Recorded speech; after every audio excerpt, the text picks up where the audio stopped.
انسان اس بات پر متفق ہو جاتا ہے کہ اے اللہ سوائے تیرے رات کو دن میں بدلنے والا کوئی نہیں اور سوائے تیرے رات کو دن میں بدلنے والا کوئی نہیں. پھر اللہ کہتا ہے اس بات پر یقین کر لو تؤتی الملک من تشاء وتنزع الملک ممن تشاء وتعز من تشاء وتذل من تشاء. جس طرح رات اور دن میرے قبضے میں ہے، یاد رکھو کسی کو تخت دینا بھی میرے قبضے میں ہے اور تخت سے اتارنا بھی میرے قبضے میں ہے.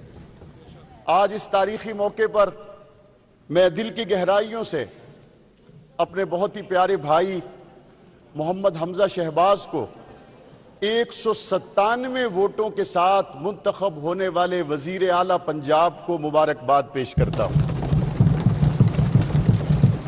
2018 میں یہاں پر وزیر اعلیٰ کا انتخاب ہوا تو 186 ووٹ تھے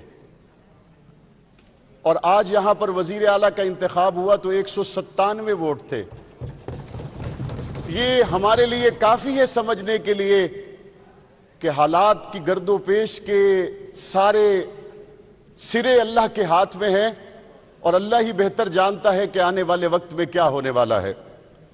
میں نے ایک آیت کریمہ تلاوت کرنے کے بعد آج جس واقعے کو بطور خاص اپنے بھائی محمد حمزہ شہباز اور اپنے دوستوں کے لیے کوٹ کرنا چاہتا ہوں وہ حضرت سلیمان علیہ السلام کا واقعہ ہے.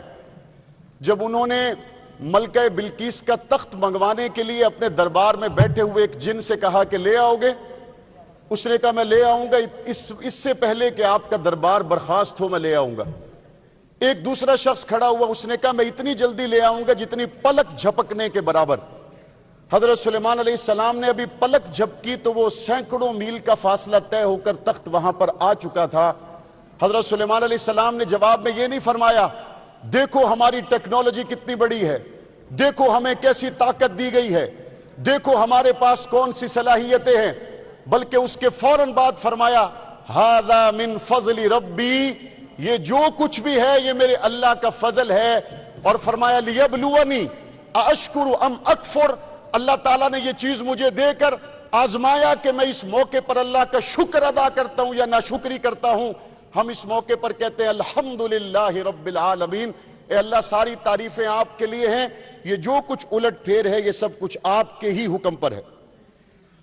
ہم اپنا پاکستان رائے حق پارٹی کے ساتھ اصولی موقف کو قائم رکھتے ہوئے ہم نے مسلم لیگ کا ساتھ دیا اور میں مسلم لیگ کے دوستوں پر یہ بات واضح کرنا چاہتا ہوں معاویہ اعظم طارق جس اصولی موقف پر آپ کے ساتھ کھڑا ہوا ہے، اس اصولی موقف میں آج سے پہلے جب اسی ایوان میں نبی کریم صلی اللہ علیہ وسلم کی ناموس کی بات ہوئی تھی، عمران خان کے بیان سے عشاق مصطفیٰ کے دلوں کو ٹھیس پہنچی تھی. حکومتی بینچوں پر ہونے کے باوجود اگر ناموس رسالت کے لیے کوئی ایک آواز اٹھی تھی تو وہ معاویہ اعظم طارق کی تھی.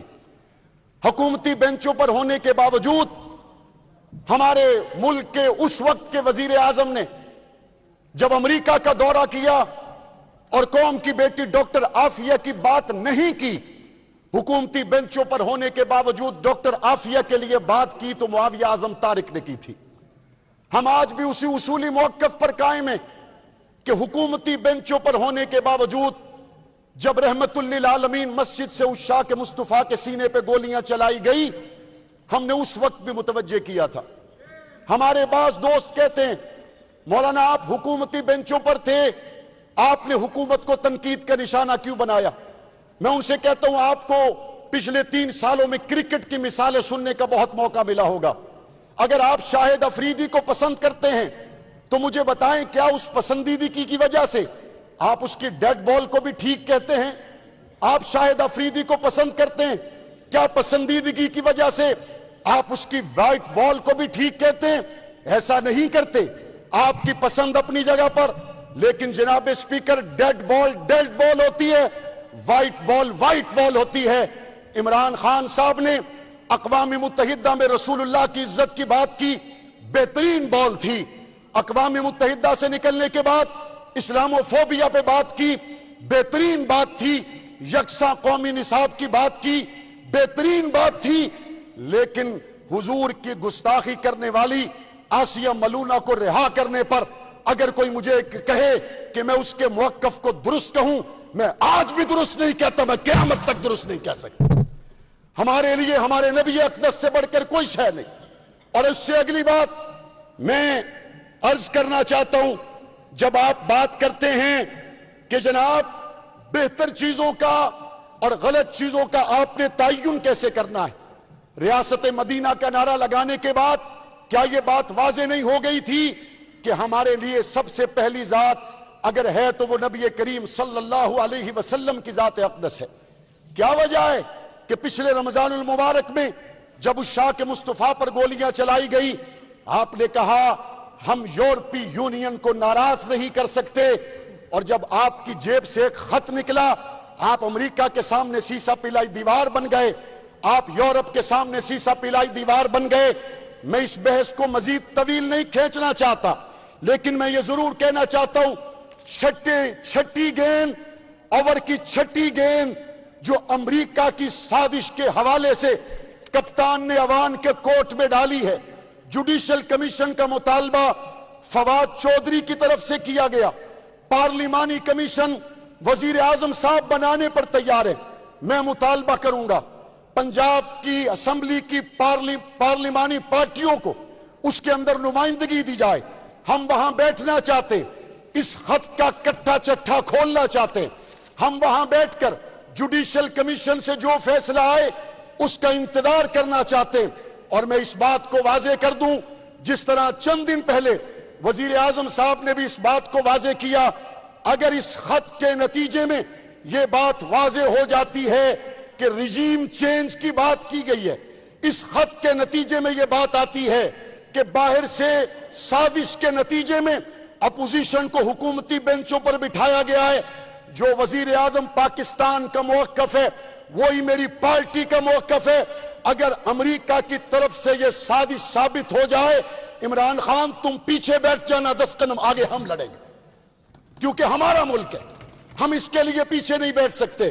اور اگر بات امریکہ کی جاتی ہے، بطخ کے بچوں کو تیرنے کا طریقہ کوئی نہ سکھائے، ہم سے زیادہ امریکہ سے کوئی لڑا ہو تو میدان میں آئے، ہمیں پتہ ہے امریکہ سے کیسے لڑا جاتا ہے۔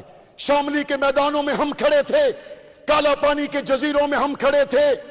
اگر آپ کو ہماری تاریخ پوچھنی ہے، شاہ ولی اللہ کے ساتھی ہم ہیں، حسین احمد مدنی کی اولاد ہم ہیں۔ اگر آپ کو ہماری تاریخ پوچھنا ہے، مالٹا کے جزیروں میں ہم تھے، اور آپ امریکہ کی بات کرتے ہیں۔ اللہ کی مہربانی سے 20 سال ہمسائے ملک میں جنگ لڑ کر اگر کسی نے امریکہ کو دوڑایا ہے تو وہ بھی اللہ کی مہربانی سے آپ کے بھائی جیسے۔ راہ حق پارٹی کے معاویہ اعظم اس وقت پنجاب اسمبلی میں اظہار خیال کر رہے ہیں۔ انہوں نے حمزہ شہباز کو وزیر اعلیٰ منتخب ہونے پر مبارکباد دی، اور انہوں نے کہا کہ عزت اور ذلت اللہ تعالیٰ کے ہاتھ میں ہے۔ نہ کبھی کمپرومائز کیا ہے، نہ کر سکتے ہیں۔ ہم کل بھی پاکستان کے لیے کھڑے تھے، ہم آج بھی پاکستان کے لیے کھڑے ہیں، ہم کل بھی پنجاب کے لیے تھے، ہم آج بھی پنجاب کے لیے ہیں، ہم کل بھی سرےدار صداقت کے امید تھے، ہم آج بھی انکار حقیقت نہ کریں گے۔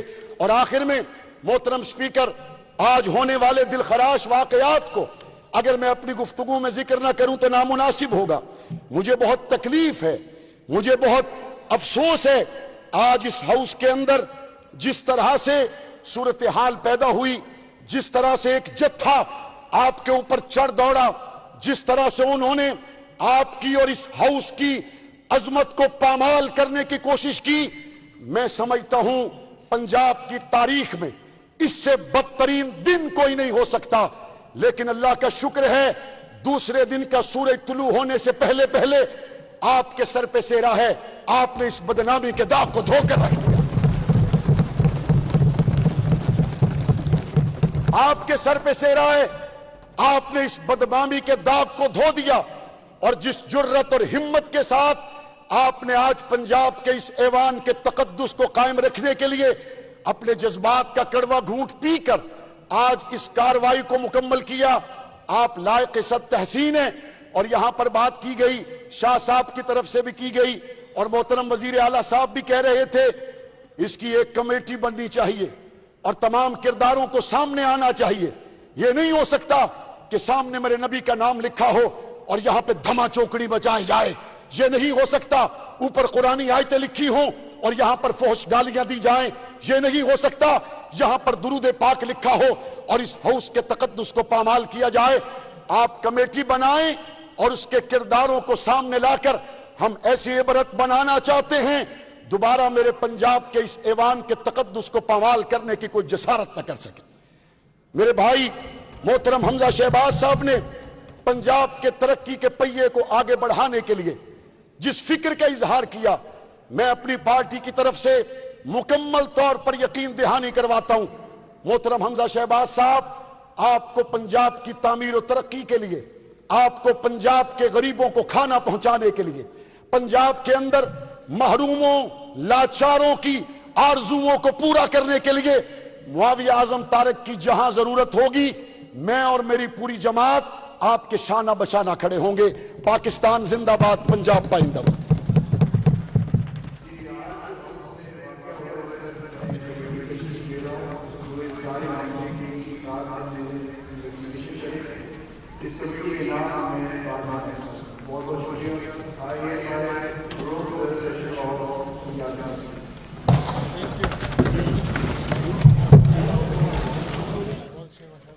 پنجاب اسمبلی کا اجلاس ملتوی کر دیا۔